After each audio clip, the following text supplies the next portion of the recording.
Bonaire Salt Pier from Odyssey. The salt chips are not here today, so tourists from all over the world park their rental trucks and go in for a snorkel or dive. We leave knowing that the best time to dive Salt Pier begins at dusk.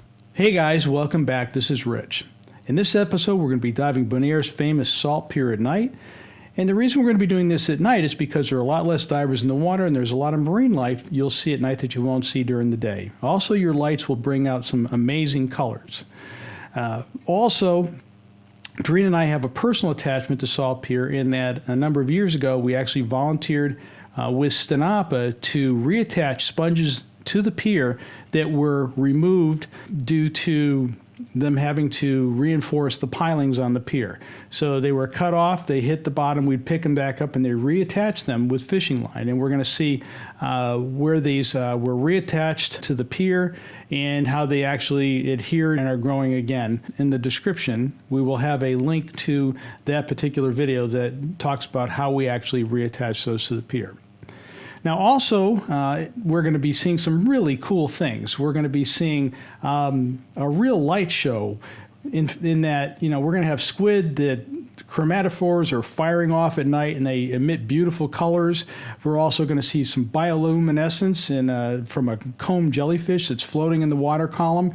You just can't look at the bottom. There's a lot of stuff growing living in the water all around the rig, and you have to pay attention to it. We're also going to be going and looking at things such as tarpon. Tarpon love our lights because we actually will illuminate fish that they can go and attack. It's not something we want to encourage, but as part of filming, you get to see them very active at night. We're also going to see some really cool slipper lobsters on the rig, different varieties, and we're going to see a beautiful seahorse who plays cat and mouse with me trying to film it. We're also going to meet Charlie. Charlie is the local resident buoyancy control supervisor, and you'll see what I mean by that. But there's a whole lot more, and I think you're really going to like this episode. So with that, let's go diving.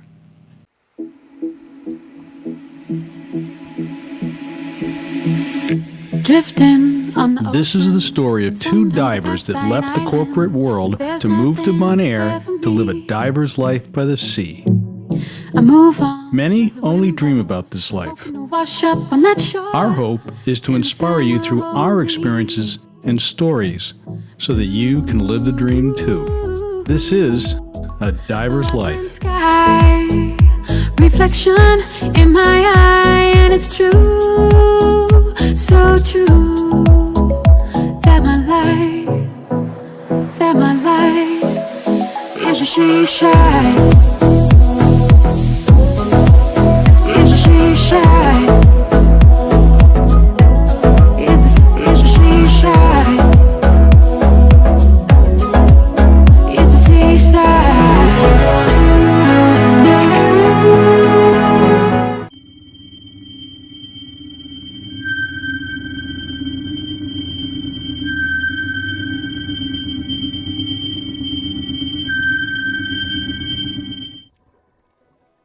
Bonaire Salt Pier at dusk.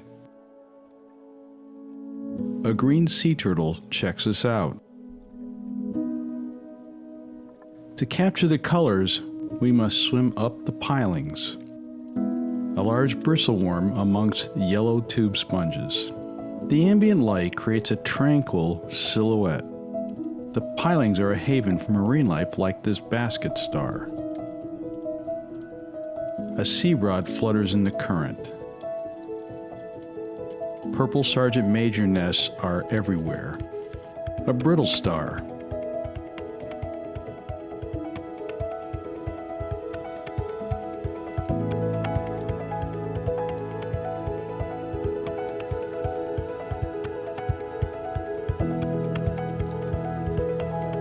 You can also find vibrant colors in the water column. This squid's chromatophores turn on a light show. The colors are barely visible from below.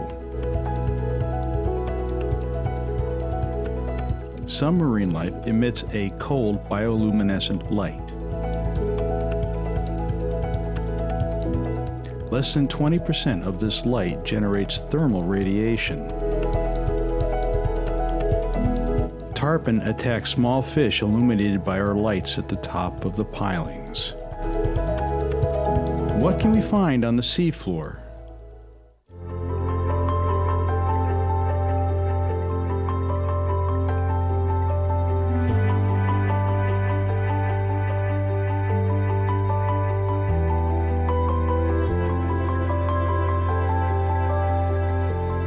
A spotted trunkfish.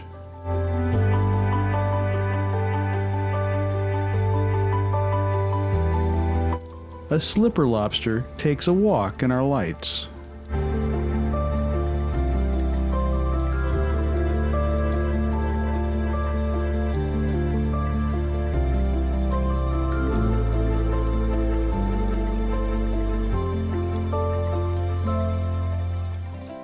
This beautiful green moray we will call Charlie swam under me during much of a dive.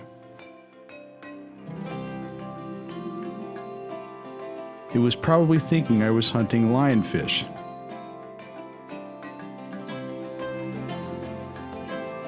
Now this is one way to enforce buoyancy control. One thing is clear, there aren't many green morays as handsome as Charlie. So the next time you come by Salt Pier and you want to brush up on your buoyancy, look them up.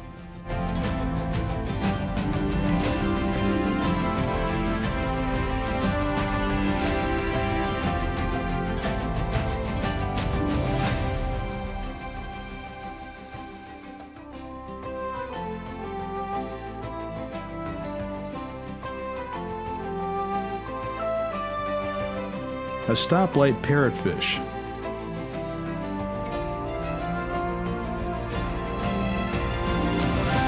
Two small slipper lobsters hung around the base of this piling. Can you see them? Let's focus on the scattered Pore rope sponges, an amazing area often overlooked by divers. These sponges form a safety barrier, and the algae within provides a source of food. Even this hermit crab feels safe to come out. A trumpet fish is barely visible within the web of rope sponges. Crabs can be found within and against the pilings.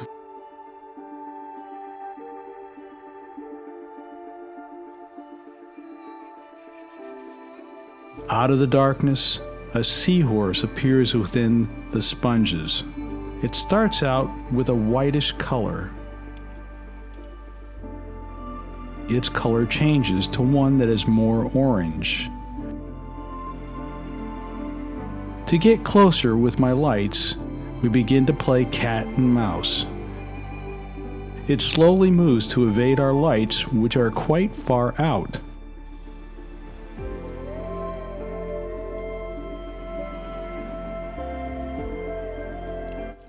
They move with such grace, they almost put you in a trance.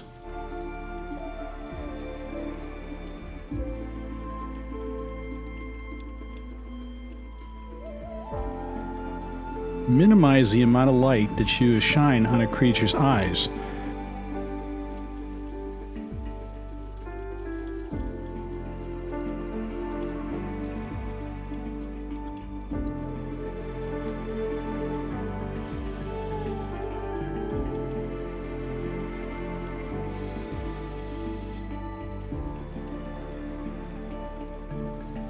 It wraps its tail around a sponge.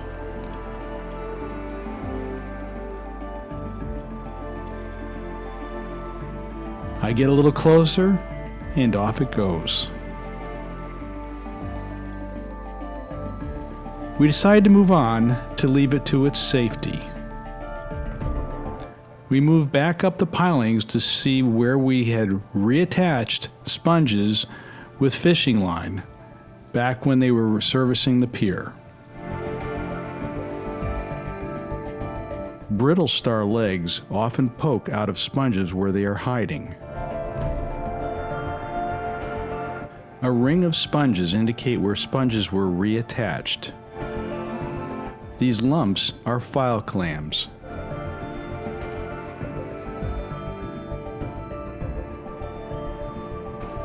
Possible bite marks from a hawksbill turtle.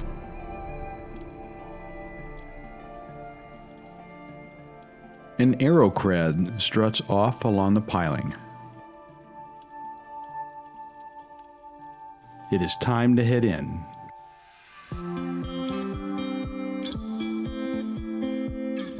A white, long-spined sea urchin. The green sea turtles are usually very calm around divers here. Put your lights out wide and they might stay for a pose. Tarpon are starting to buzz us. Something must be attracting them in the shallows. Beautiful fire corals show up in clumps as we head farther in.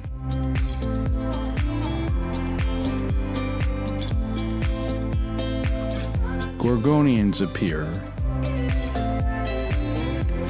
A school of Silversides have moved in.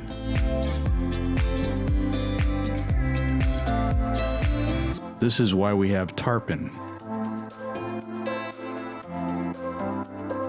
The tarpon start getting excited.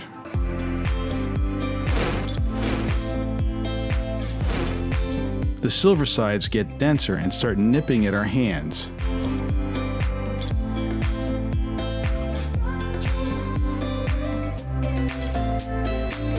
A look up shows the swarm of fish. If you enjoyed this video, please like it and hit the subscribe button and the bell. It goes a long way to supporting this channel and helps you to know when new content is released. Thank you for watching.